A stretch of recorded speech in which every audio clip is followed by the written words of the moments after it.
Olha, a história que a gente vai contar aqui não é bem a de um campeão. É a história de uma explosão. Uma combustão, sabe, que acontecia tanto no motor do carro dele quanto dentro da alma, queimando tudo pelo caminho. Saca só isso. Sexo, o café da manhã dos campeões. Esse era o emblema que ele mandou costurar no macacão. Era o cartão de visitas de James Hunt. E cara, ele não era só um piloto. Ele era uma força da natureza. O cara invadia os paddocks descalço, cerveja numa mão, cigarro na outra, desafiando absolutamente todas as regras. Só que a lenda, como quase toda lenda, escondia uma verdade bem sombria. Por trás daquela fachada toda de playboy que não tinha medo de nada, existia um homem paralisado. Uma mente paralisada pela ansiedade e apavorada com a ideia da morte a cada curva. Então, bora desconstruir esse mito para a gente encontrar o homem por trás dele. Essa é a história real de James Hunt, o piloto mais rápido, mais caótico e talvez o mais incompreendido da sua geração. É que, longe das câmeras, aquela imagem de festeiro simplesmente se desfazia. Minutos antes de cada largada, ali nos boxes, ele era dominado por um pavor tão físico, tão real, que o fazia vomitar. Ele era atormentado pelo que estava prestes a arriscar. E pensar que nada disso era para acontecer. Ele nasceu numa família rica de Londres, sabe? O futuro dele estava todo planejado. Ser médico. Mas aí, com 18 anos, ele foi ver uma corrida em Silverstone e pronto. Alguma coisa virou na cabeça dele. Ele chegou em casa e anunciou: "Eu vou ser campeão mundial de Fórmula 1". A consequência? A família cortou tudo, todo o apoio financeiro. Deixaram ele completamente sozinho para correr atrás desse sonho maluco.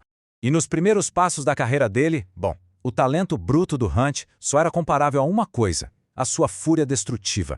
O cara não pilotava no limite, ele simplesmente ignorava o limite.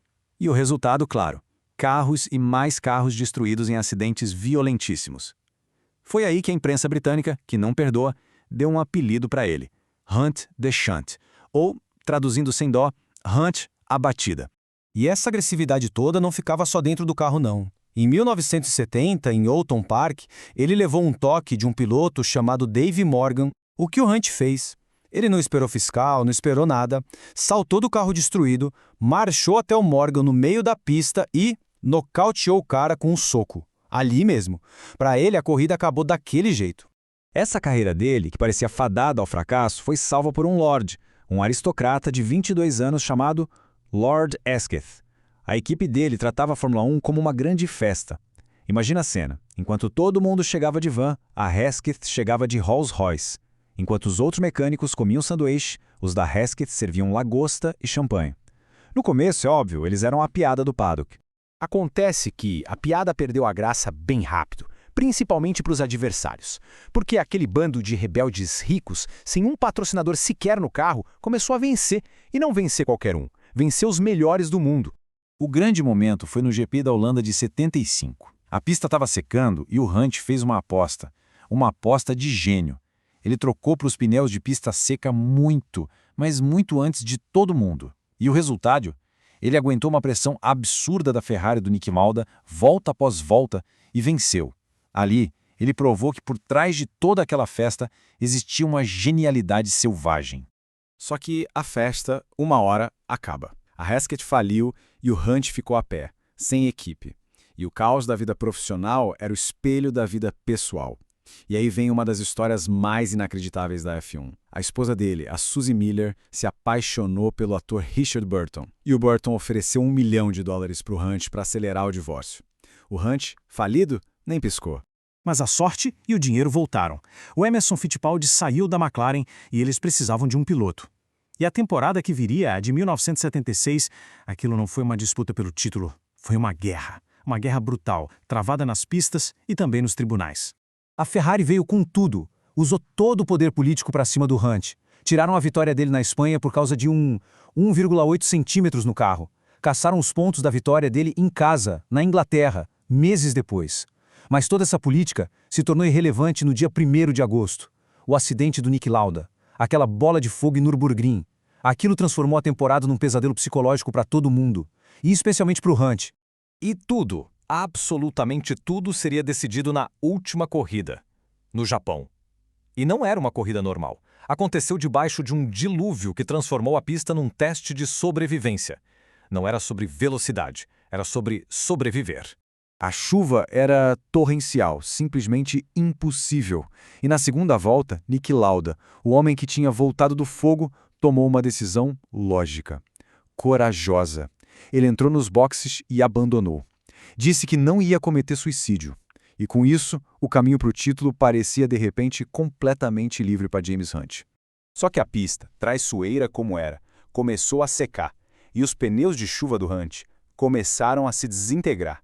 Às 5 voltas do fim, às 5 voltas do título, o que era um sonho estava virando um desastre na frente de todo mundo.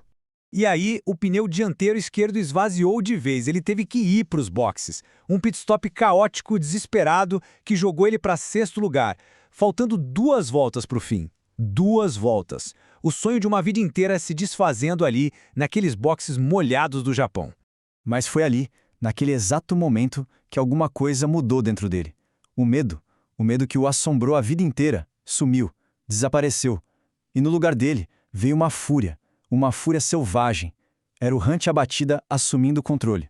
Ele pilotou aquelas 2 últimas voltas de um jeito suicida, possuído, ultrapassando quem aparecia na frente como se não houvesse amanhã. Quando ele cruzou a linha, ele não fazia ideia da posição dele.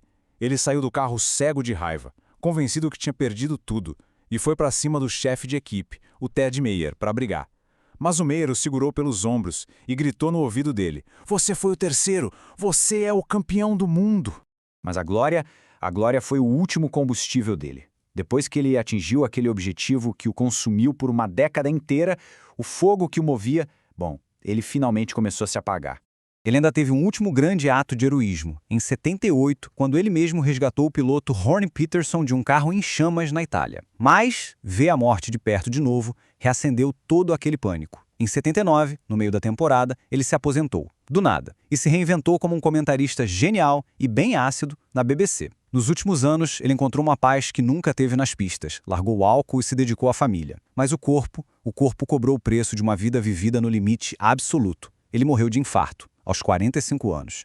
E talvez o tributo definitivo tenha vindo justamente do seu maior rival, Niki Lauda, o homem que ele mais respeitava. Lauda disse uma vez: "Ele foi o homem mais carismático que o automobilismo já viu, e o único cara na Fórmula 1 que eu realmente invejei."